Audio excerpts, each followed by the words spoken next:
Hi, everyone. I am Charlene McKnight, founder and executive director of Forgiven Hearts. And we are super, super happy to be here with you today.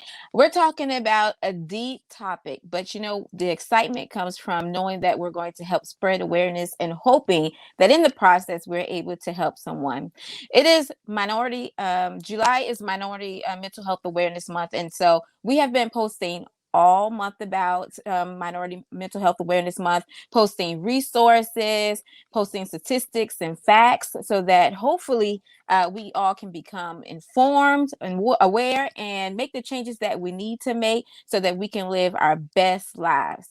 So today, our special guest here with us today to talk to us a little bit in a deeper way, and also to hopefully equipped us with some tools and some strategies so that we can leave this discussion ready, okay, to live our lives and live it with full power is Nicole Fall, okay? So please in the comments, make sure you comment, let us know where you're watching from.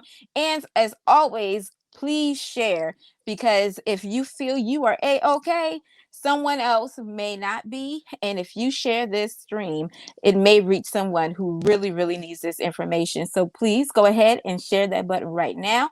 And I am going to let Miss Nicole Fall share a little bit about herself before we begin. And again, welcome, Miss Nicole Fall.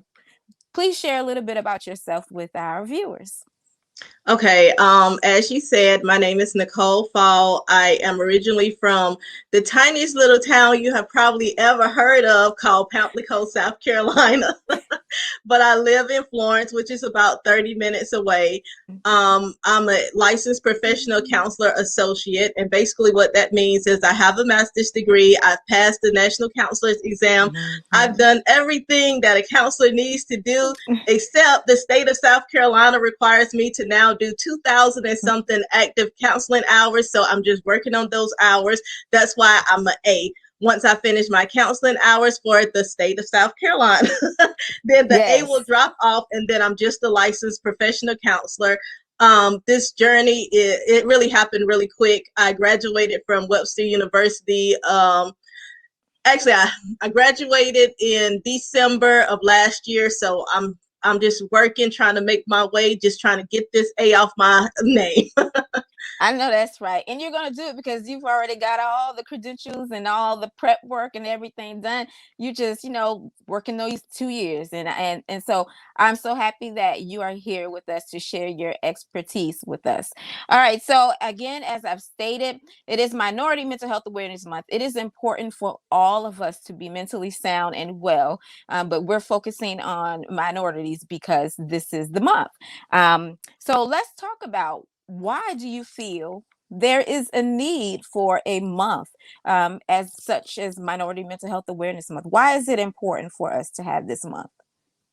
Well, let me say, as a society, I think we should be talking about mental health more, period.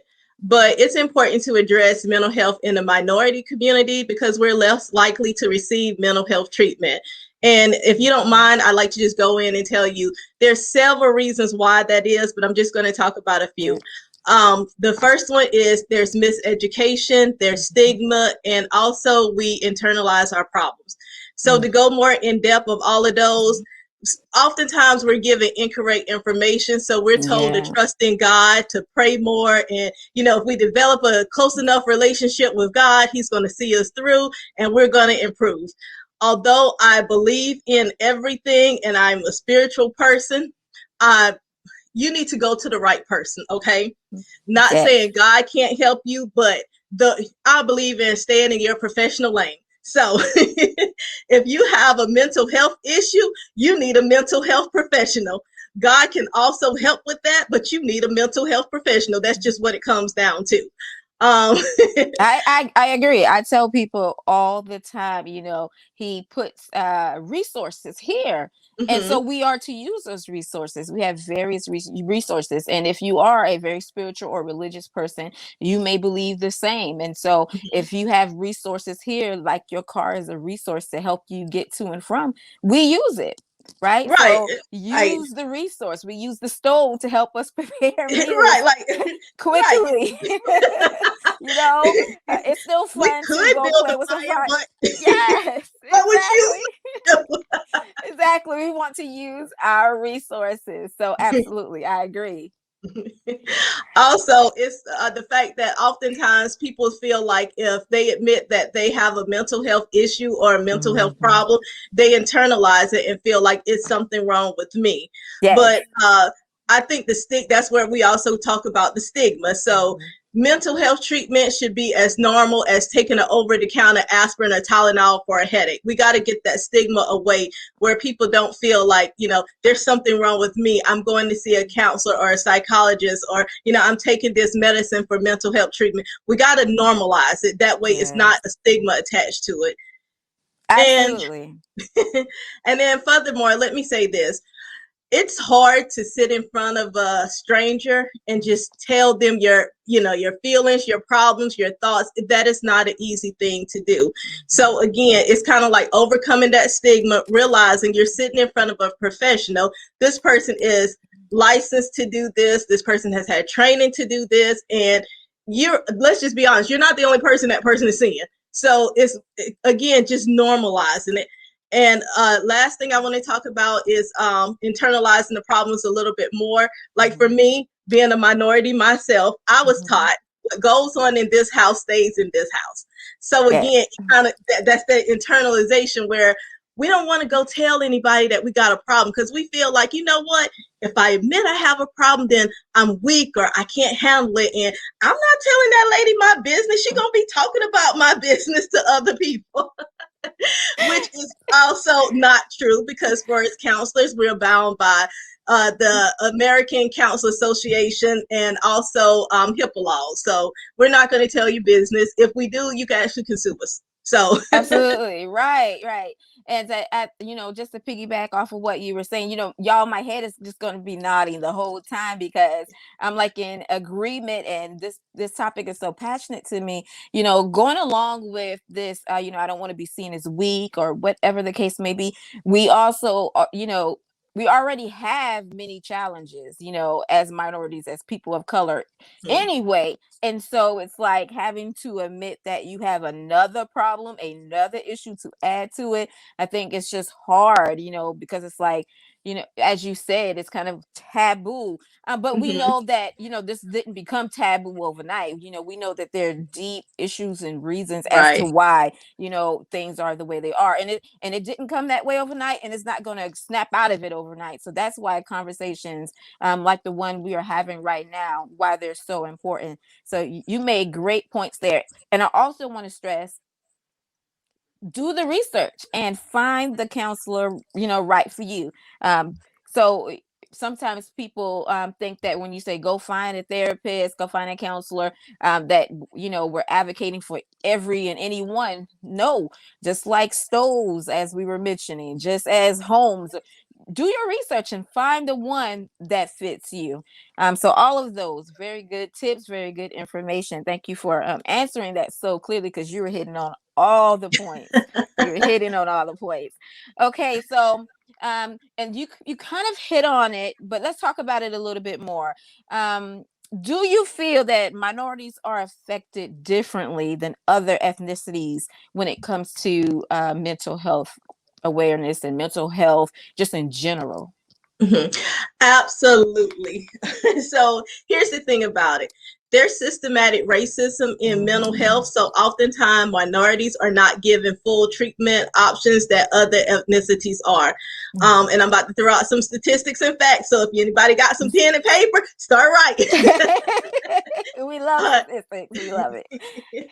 an example of this may be an African American may be only offered medication as a treatment option for a mental Mhm. health illness, whereas somebody of a different ethnicity may be offered a full spectrum of treatment, which could include mental health, group counseling, and individual counseling. Also, African Americans, it's been proven through research that we're more likely to develop a muscle dysfunction. And there's a commercial about Mm-hmm. it called tardive dyskinesia. And Mm-hmm. that's where your muscles are involuntarily moving. Most likely it's going to be in the face and the hands, but it could affect any part of the body. It Right. actually could be permanent. We're more likely to develop that than Caucasians who are taking the same mental health medicines. And furthermore, as African Americans, we are more likely to be diagnosed with harsher mental health illnesses. Mm-hmm. So, whereas we may be depressed, we're more likely to come out with a bipolar or a schizophrenic diagnosis.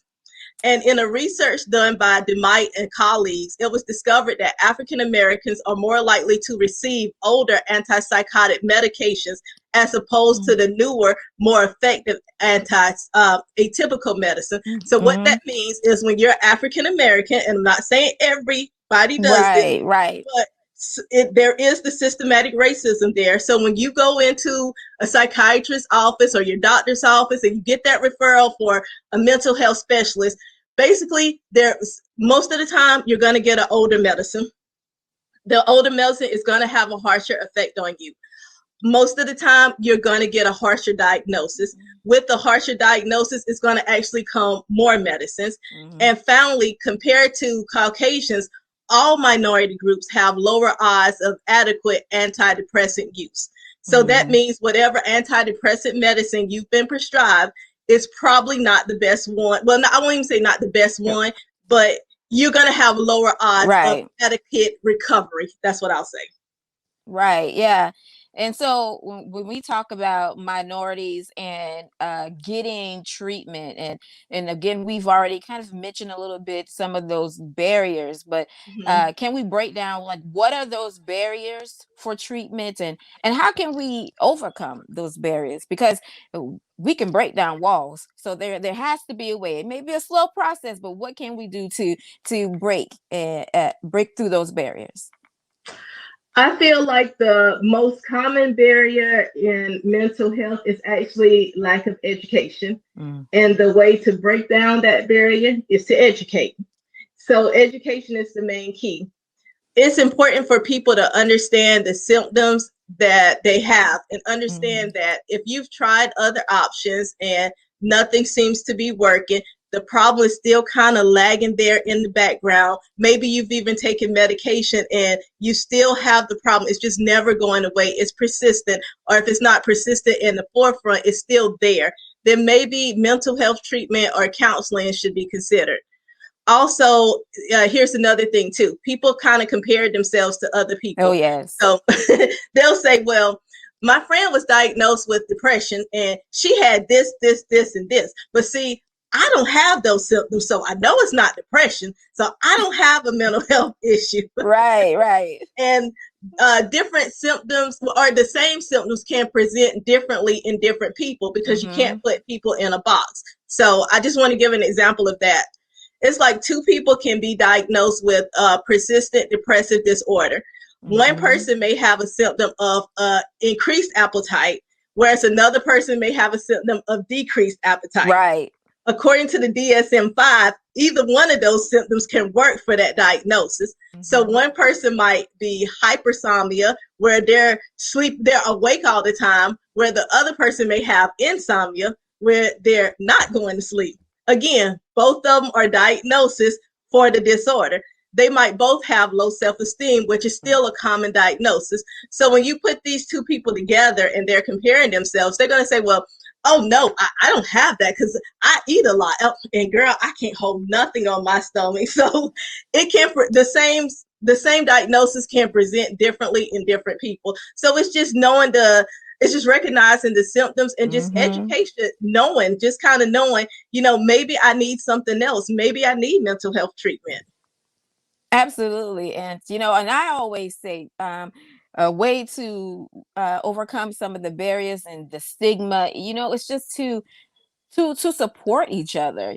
Mhm. And I think that's just across the board, but especially when someone is saying something is off, something is wrong, or if they don't even really realize it yet, and you're on the outside, and you all, the family members, the friends may see, that something is off, something isn't right. It's just to support the person and be there when the person is, hopefully you can help the person get to the point where he or she's ready for help. But if not, just be there until the person is ready to get the help, because you can try to force something upon somebody sometimes, and if they have, or of their free will, and you don't have Mhm. power of attorney and all this other stuff, they can do what it is that they want to do, but just support them in the process. But I like the point that you made about it could be different. It can reveal itself differently on opposite ends of the spectrum, but it can still be the same issue, the same diagnosis. And so that's very important, because we do tend to compare a lot of things. Mhm. Not everybody, but oftentimes in our society, we do tend to compare. And You so talk it's to your important. girlfriend. Yes, yes. Well, this is not this, or this is not that, And it was interesting because when I was doing some research, I realized that a lot of people were saying that sometimes it takes people, like, especially if the issue may have started, whatever that mental illness may be, started 10 years ago, but it can take people 10 years sometimes to get to the point where they're ready to receive help. And so we're hoping that it doesn't take people 10 years. We're hoping that through these awareness sessions, through the podcast, through all the different things that people are using now, that we can spread awareness and get people to getting help faster, so that they can live that 9 years, 9.5 years, whatever the case may be, healthily and with a sound mind. So those are really good. So we want to talk about, how can mental health treatments help people? How can it help those in need? And who should we reach out to?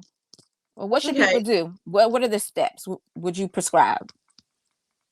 Okay, so how does it help? It helps in a lot of ways. It can give you a better quality of life. So let's just say, suppose you're diagnosed with anxiety and you receive mental health treatment like counseling. You can learn to cope with the anxiety through different techniques, such as like breathing. Maybe you can train Mm-hmm. your mind to refocus when you're getting anxious. And there's several other options. As counselors, we don't put you in a box. So if it doesn't work, we're trained to keep finding different options, keep doing Mm-hmm. different treatment methods, because we understand what may work for me is not going to work for you. Also, depending on the diagnosis and the severity of the diagnosis, some people will actually be able to overcome their diagnosis where they're not going to need counseling anymore. They're going to be able to manage their diagnosis, or the diagnosis may actually be to the point where it's not affecting their life anymore. Some people, they're not going to be able to, it's not going to go away, but they'll learn to cope with it and live with Right. it. It's kind of like if you cut off if you're right-handed and you cut off your right arm, you would Mm-hmm. more than likely learn to use the left arm and be efficient with it. Well, Right. that's how it's going to work for some people. They're going to learn to kind of adjust and adapt, and that's still going to offer you a better quality of life. Mm-hmm. Um, Also, for some people with the treatment, the symptoms may decrease Mm-hmm. again to the point where maybe it hasn't gone away, but I was anxious 5 days a week. Now I'm only getting anxious every other week or once a day, or maybe some days I'm having good weeks and I'm not anxious at all. So it really depends on the severity of the issue and the person. When should you get help? Everybody's going to have a different time frame. Mm-hmm. If you recognize that you're not okay, then you probably need to reach out at that point. If Right. people around you are saying like you don't seem like yourself or you seem different, you probably aren't yourself, and you probably do need to reach out. So Mm-hmm. again, it's really not a certain time frame, because you can't put people in a box. But I'll say this: most of the time when people reach out for mental health treatment is because nothing else has worked. So it's kind of like going to the doctor. You done tried all the over the counter stuff. You done tried your grandma remedies. None of it Yes. worked. So then you went. It's the same with counseling. I done tried this. I done prayed about it. I done talked to my sister about it. I done did everything. Talked to my girlfriend. Nothing's working. So Mm-hmm. then people usually reach out as kind of the last result. Yeah, absolutely. And I agree with you. So when you were talking about anxiety, so I have anxiety, and it took I wouldn't even say it took me a while, but I think it took me a minute to realize, oh, this is not something that I'm going to be able to manage. But it took me a while to realize what was happening, because I wouldn't say I always had anxiety, but I felt like it just kind of crept on me. And so because all of my childhood and my younger adult life, I was fine, no signs of it, no more than the other person who may be anxious about whatever's happening, something big about to happen. It just kind of crept on me. But once it did, I was like, oh, okay, this is not something I'm going to be able, to handle on my own. Because although I'm still able to, in general function, it takes me a lot of prep sometimes to get my mind and everything right. I have to go through things very thoroughly. And so that in that way, it can definitely impact life. So even though I can still get up and go, and some other people may not, because it may affect them differently, it definitely has adjusted my whole life in that way. But as you were mentioning, with my amazing doctor and the medicine, I still have lots of those moments, but it's nowhere compared to what it was without receiving great services, great help. So I definitely want to express that to people, because we can get to a point where, as you said, some may do better than others. You can cope with it and just do whatever it is you need to do to, continue to live your life and do the things you're responsible for. But it helps me to just say, okay, hey, I need help, but you know what, to be honest, what really got me there even faster, so it's kind of like it took me a while to realize that something was changing, but I really didn't have too much time to really act on it, because you know what really came like full force? COVID. Wow. Okay. So I think my doctor and everybody, probably realized, okay, but for me personally, um, because I realized if you were on a level 10 because of COVID, I'm like, oh, on a level 1 million. And Wow. Okay. so, like, for real. And so I Mhm. had to not only make a lot of adjustments, but also share a little bit more, because I didn't want people to think, oh, she's being rude, or she's being standoffish.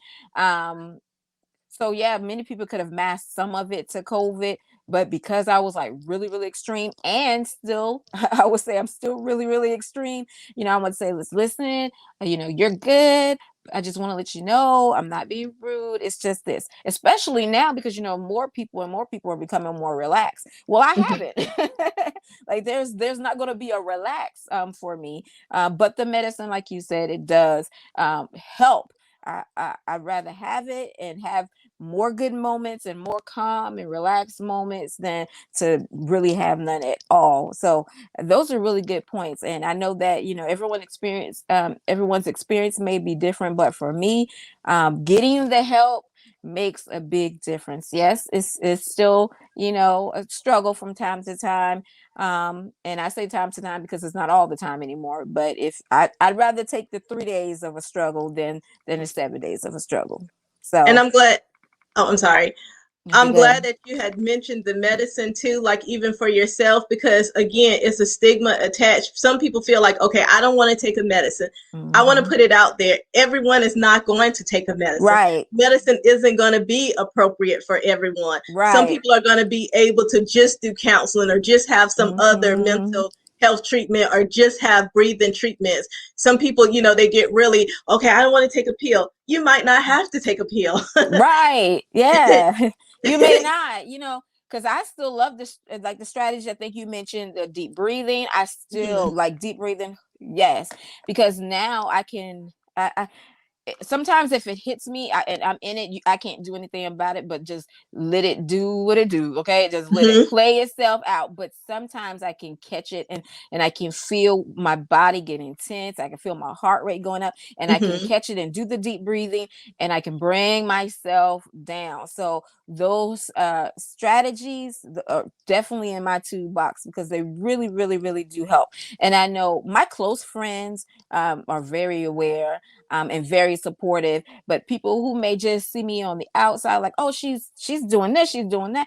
There's nothing wrong with her, and that's something I always want to point out to people. We think that, just because such and such looks all right and maybe dressed nicely or whatever the situation may be, that they may not have any health issues or mental health issues. But that may not be the case. Because I'm going to do what I need to do, Mhm.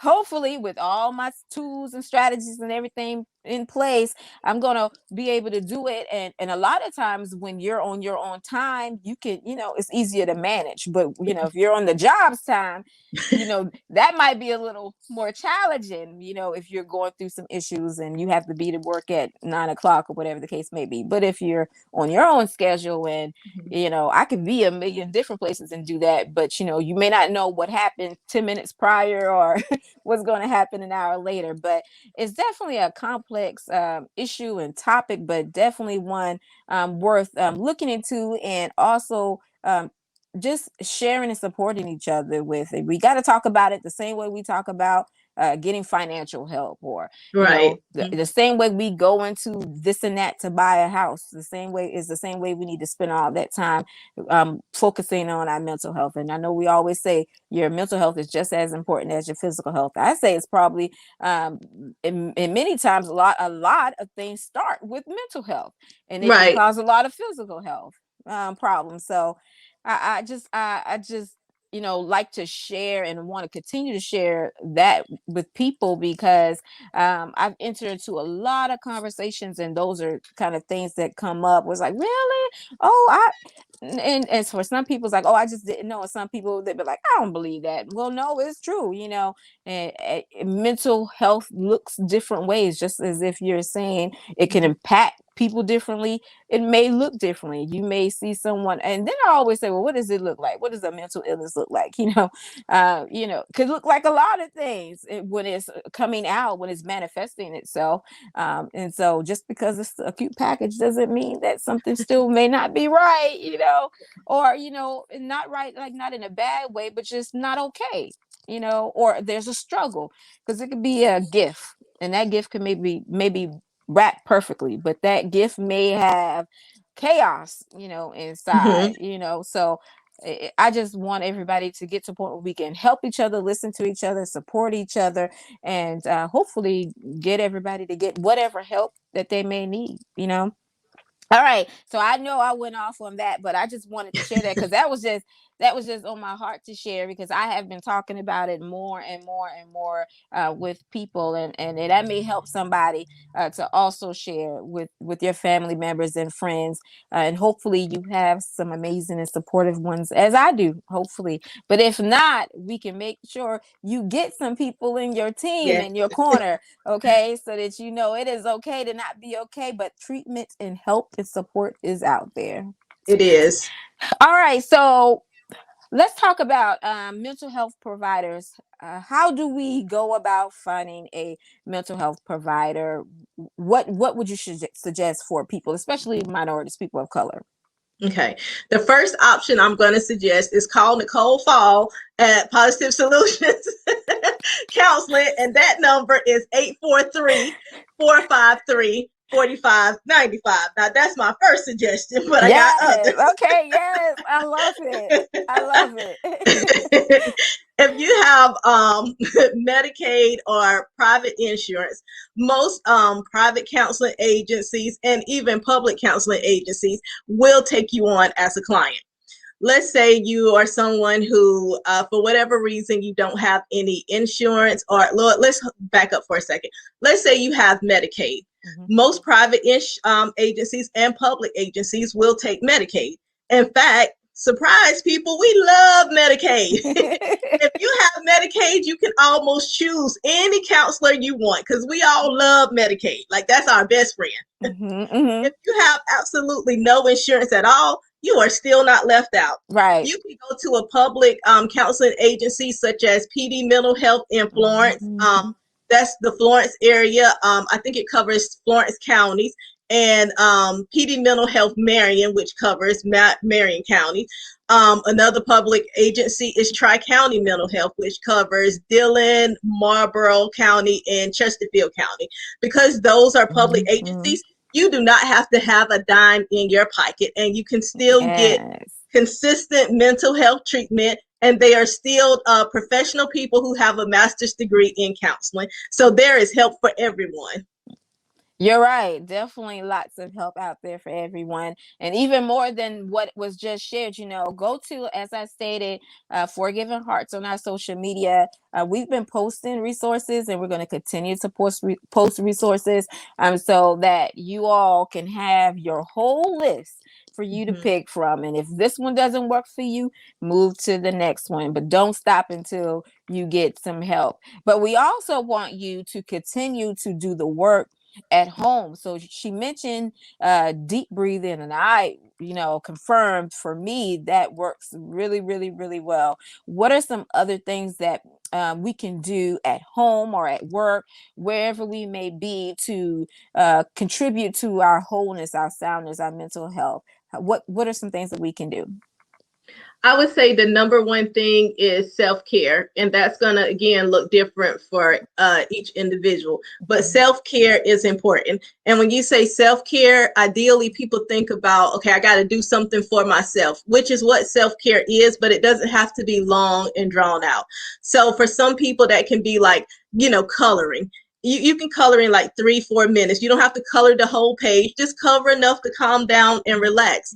Watching TV. For Mhm. some people, that's the way they unwind. I get home from a long day. I just want to watch a couple of TV shows, and that's my self care. Journaling. Some people, they need to write things down. If I could write down my day or my thoughts and my feelings, that's my self care. Writing poem. I have a friend actually, and her self care is poetry. My self care is YouTube videos and looking at stuff on the internet that I can't afford. That makes me happy. That's my self care. I don't know why, but it just makes me I happy, love and it that. I does. love that.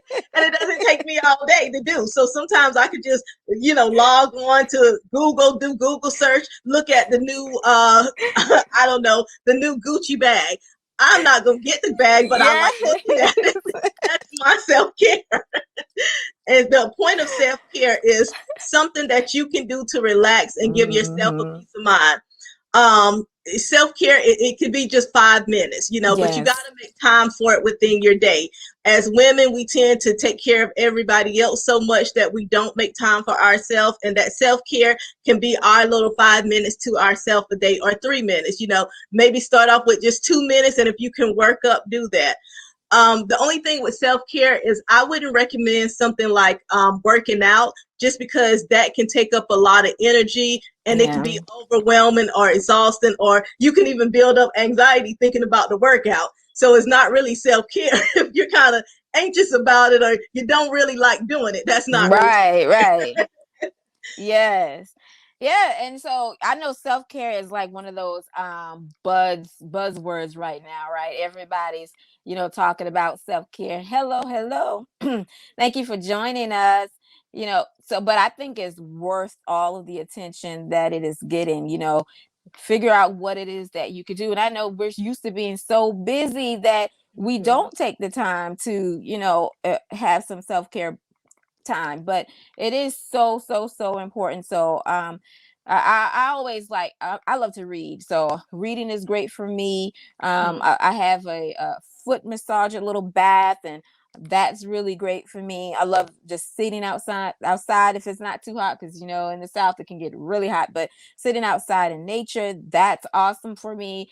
So whatever it may be for you, and as you mentioned, all those different things, those are great too. Hey, I'll be on board with those too. Getting manicures. Just find out. I know sometimes we think these things are so simple, but I think we're finally getting to the point where why we realize they're not just so simple. But even if you may not have a lot of money, there are many ways that we can practice self-care, and many free resources and entertainment happening, even online. as she was mentioning, even if just searching, shopping online, not intending to buy, but just online shopping, find things that are free, so that you can spend some time with family and friends. I get on FaceTime with all of my family, and that's self-care, because we just relax and show each other things that we may have bought recently or whatever. Just spending time going through the closet. Look at this, look at that. Or my niece may share some things about things she's colored, and I might color with her on FaceTime. So I just want people to think outside of the box and know that if you have the funds to go out and splurge, that's great. But self-care doesn't always mean you have to go out, as you mentioned, and spend all your coins. You don't have to pay your bills. It's okay. We want you to pay your bills. Right. We don't want you to go broke doing self-care. We want you to Right. get this self-care and still have light bill money. Exactly. Hello, hello. How are you? Thank you for joining us. So I know, as we said, July is the month where we focus on minorities and their mental health, but as you mentioned at the very beginning, we should be talking about this all year long. Why is it important for us to? I said that it's important to have the month, and people always ask. We observe lots of months for various causes, and I tell people the reason why the month is so important is because we do have so many things going on, not just health related, but we have so many things going on. You have to kind of pause sometimes to put a lot of emphasis on something. And so that's why the months are so important. Maybe some things get overlooked, or maybe some things, just don't get as much attention. And so that month allows us to really, really like go overdrive, get the information out, and hopefully people everywhere on the board, and it crosses all your timeline all the time, and so it may catch your attention more than it would any other month of the year, because more and more people are focusing on it for that month. So that's why I feel the month is important. But why, in your opinion, should we be talking about it all year long? Why should we be getting help and all of those things all year long? It goes back to knowledge is power. So if you're more aware of the signs of mental health issues and you are knowledgeable on where to get treatment, then half the battle is already done, because you have some resources, you kind of know some signs, and um, being aware and where to get treatment, it also normalizes it. So if you actually need the help, Mm-hmm. or you know someone who needs the help, then again, you can take away that stigma, where if we're talking about it all the time, and it's common that you're getting mental health treatment, or this person is getting mental health treatment. It doesn't have to be something that you whisper and you say, she's getting mental health treatment. It could just be normal. Oh yeah, she's going to her counselor appointment today at 4. Yeah, Exactly. and mine's at 3 today. So it could be just normal. It's just that the knowledge is power. Yeah, it is power. And I love the fact when you were saying normalizing it, because until we get to a point where we can normalize it, so many people will not reach out for help. You have some people who may get to that point and move forward, by themselves, or move forward with the help of their family, friends. But there will be so many people who won't, who will be discouraged from getting help because of that fear of being seen as not normal, or something is wrong in a bad way or weird about that person. So I look forward to the day where we can work on our mental health the way we work on our credit score. I, Right. yes, I just want it to be okay. What's your credit score? And that when we get to that point where we like love our credit score and we want everybody to know what our credit score is, that's the where I want our discussion and our appreciation and support of mental health to be, at that point, not at the point where you might be a college student and already make some bad decision. Now you're trying to hide, Right. what your credit score, maybe not that point, but at that point where, okay, I'm buying my house, I got my car, I'm making some investments. That's where I want us to get the level where we should have awareness for mental health and appreciation for mental health support, and so that I always say, so we can live good, healthy lives, because we have one life. We live every day. I want to make every day that I live, and hopefully every day that we all live, as healthy as it can be. It doesn't mean things won't go wrong. It doesn't mean you won't have hard days. It doesn't mean you won't struggle, but struggle and things like that are going to come Hmm. whether we want it or not. But if we can eliminate some hardships, if we can eliminate some problems, why would we not? It's like if I can see an accident coming, you know, 9 times out of 10, what do we try to do? We try to stop, prevent that accident. We use our brakes, we use the steering wheel. So I want us to use the resources that we have so that we can live great lives. And for me, it begins a lot with mental health. Or you could be in tip top shape physically, Mhm. all abs up and all that good stuff. Okay, having that summer body. But That if six you are pack. right, that six pack, but if you are not mentally well, that six pack and all that may be struggling inside, maybe struggling mentally. And so we don't want anyone to live that way. So I thank you so much for being here. Do you have any last words, any comments, or anything else that you would like to leave our supporters and viewers with? No, I think if we kind of talked about everything. So, I would just encourage people, if you're struggling mentally or you feel like you may have a mental health disorder, just reach out, get the help. It's even as simple as you can even Google places Mm-hmm. and understand that when you get mental health, understand that maybe the problem is not going to be fixed within 24 48 hours. So Right. understand that, again, people are different. So some people are going to see improvement immediately, where some people it's going to take months or years. So understand your journey is your journey. You cannot compare yourself to anyone else. But I would encourage everyone, reach out. And people think you always have to have a problem, but actually Right. you really don't. If you just feel like you need someone to talk to confine in, counseling is there for that also. There doesn't necessarily have to be a quote unquote issue. It's Right. just if you just feel like, lost. Most counselors, we do like work counseling, where we're not going to help you find a job necessarily, but Mm-hmm. we can kind of help you do career counseling. What would be good fits for you? Where do you see yourself? We can kind of help you with life choices. We're not going to make a choice for you, but we can help you make the Right. best choice for yourself. Because that's another thing. People think counseling, they're going to tell me what to do. We don't do that. We help you figure out what's best for you, because I don't know what's best for you. Right. I help you come to that decision. Yeah, that's so good, and I love all of those points you just made there. It just can be, it could just be a part of your self-care routine. It's just to reach Hmm. out to talk to somebody, because we all love to talk to people. 9 times out of 10, we like to talk to people. We like to communicate and connect with people. Just communicate and connect, just as a part of your routine. It doesn't have to mean something, per se is wrong. So I love the fact that you mentioned that. So, again, everyone, please utilize all the resources and tips and tools that she shared with us today. Go to our social media pages, Forgiving Hearts. You type that in, FOUR. We will pop up and you can see more. We have apps posted that you can download to include the deep breathing that she was mentioning. You have some self-care tip apps that we've posted about, a talk app. The talk app is really interesting because what it does is it allows you to create basically a network in the app. And if you get to a point where you feel you're not okay, you can hit a button and you can alert those people that you're not okay. And it's something that can be done quickly, because sometimes, you may talk yourself out of it if there are too many steps. Well, the app makes it really easy for you to respond and reach out to all those people. So look at it all. Some may be for you, some may not be for you. You decide what those best tools are for you. But we hope that we have left you, given you, and have left you with some things that you can think about and that you can actually use.